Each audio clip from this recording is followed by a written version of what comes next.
America और Russia दोनों ही अफगानिस्तान को लेकर तालिबान और उनके लीडर पाकिस्तान के साथ बैठकर जितनी मर्जी पीस टॉक्स कर रहे हों, आगे का रोड मैप तैयार कर रहे हों, लेकिन अफगानिस्तान की ऑन ग्राउंड सिचुएशन बातों से बिल्कुल अलग है।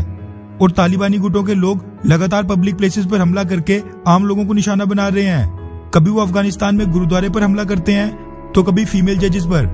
वैसे पीस टॉक्स की पहली शर्त थी सरकारी डिफेंस एजेंसीज और आम जनता पर सभी तरह के हमले रोकने की थी, लेकिन तालिबानियों ने आज तक अपनी शर्त पर कभी भी अमल नहीं किया है और वो लगातार मासूम लोगों की जानें ले रहा था।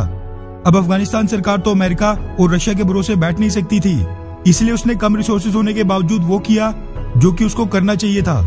दरअसल beyond world is one, ANI news agency, Dainik Jagran और कई बड़े बड़े मीडिया के वाले से मीडिया रिपोर्ट सामने निकल कर आ रही है कि पिछले कल अफगान फोर्सेज ने तालिबानियों के ठिकाने पर भयंकर एयर स्ट्राइक्स की, जिसमें करीब 80 से ज्यादा तालिबानी आतंकी मारे गए हैं। रिपोर्ट्स के मुताबिक अफगानिस्तान की कांधार प्रोविंस में की गई इस एयर स्ट्राइक में तालिबानियों का एक बड़ा कमांडर सरहदी भी मारा जा चुका है। 80 से ज्यादा आतंकियों के मारे जाने का मतलब है कि ये बहुत ही बड़े लेवल पर की गई एयर स्ट्राइक्स थी, जो कि तालिबानियों के लिए साफ संदेश था कि अगर वो लोग सरकारी एजेंसीज, फोर्सेस और आम लोगों को निशाना बनाएंगे तो फिर अंजाम वैसा ही होगा। अब ठीक यही या फिर कह लो कि इस तरह की सिचुएशन भारत में माओवादी नक्सल्स के साथ है, क्योंकि तालिबान गुट के लोग भी तो आखिरकार अफगानिस्तान के नागरिक ही हैं। वो बात अलग है कि उनको वहां पर बाहरी देश पाकिस्तान की पूरी सपोर्ट है, लेकिन दोनों जगह सिचुएशन लगभग बिल्कुल सेम है। मगर अफगानिस्तान के प्रेसिडेंट अशरफ गनी तालिबानियों के खिलाफ आज की डेट में जो कठोर कदम उठा रहे हैं, वैसा कुछ करने में भारतीय सरकार, गृह मंत्री अमित शाह और खुद PM मोदी के हाथ पांव फूल रहे हैं। और दूसरी तरफ नक्सली लगातार घात लगाकर CRPF के जवानों पर हमला कर रहे हैं। ये बात भी सरकार को बिल्कुल समझ लेनी चाहिए कि 2 दिन पहले के छत्तीसगढ़ हमले में शहीद जवानों की शहादत पर हमारे मुंह से निकला कोई भी शब्द या फिर किसी भी प्रकार की सरकारी मदद या फिर सहानुभूति कभी भी उनकी शहादत की बराबरी नहीं कर सकती है।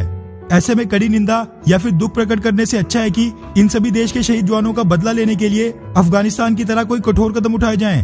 अब कई लोग मेरी इस बात से सहमत हो भी सकते हैं और कई लोग बिल्कुल नहीं, लेकिन मेरा पर्सनल ओपिनियन यही है कि अब वाकई पानी सर से ऊपर उठ चुका है और वो समय आ गया है कि नक्सलियों के खिलाफ प्रोफेशनल आर्मी और इंडियन एयरफोर्स की मदद लेनी चाहिए, वरना मैं, आप और ये सभी पॉलिटिशियंस हम सब तो बड़े आराम से घर बैठकर इस तरह की घटनाओं पर दुख प्रकट कर लेंगे।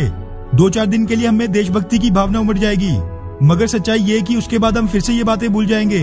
मगर जो CRPF जवानों पर हमला करने वाले ये नक्सली हैं, ये लोग हर बार की तरह दोबारा फिर से CRPF के जवानों पर घात लगाकर हमला करेंगे, जिसमें फिर से पहले की तरह हमारे जवान शहीद होंगे। और ये प्रोसेस तब तक नहीं टूटेगा जब तक भारतीय सरकार इनके खिलाफ बातों के अलावा कोई और सख्त कदम नहीं उठाएगी, क्योंकि ये चीज हमने पिछली कांग्रेस और BJP सरकारों में भी देख ली है। खैर, वैसे आपकी क्या राय है कि क्या भारतीय सरकार को भी अफगानिस्तान की तरह नक्सलियों के खिलाफ प्रोफेशनल आर्मी का इस्तेमाल या फिर एयरफोर्स द्वारा एयर स्ट्राइक्स करनी चाहिए, हाँ या फिर नहीं? नीचे कमेंट करके अपनी राय जरूर बताएं। अच्छा सुनो, चैनल को सब्सक्राइब करो, उसके बाद घंटी बजा देना ताकि अगली वीडियो आपसे मिस ना हो पाए। Thank you.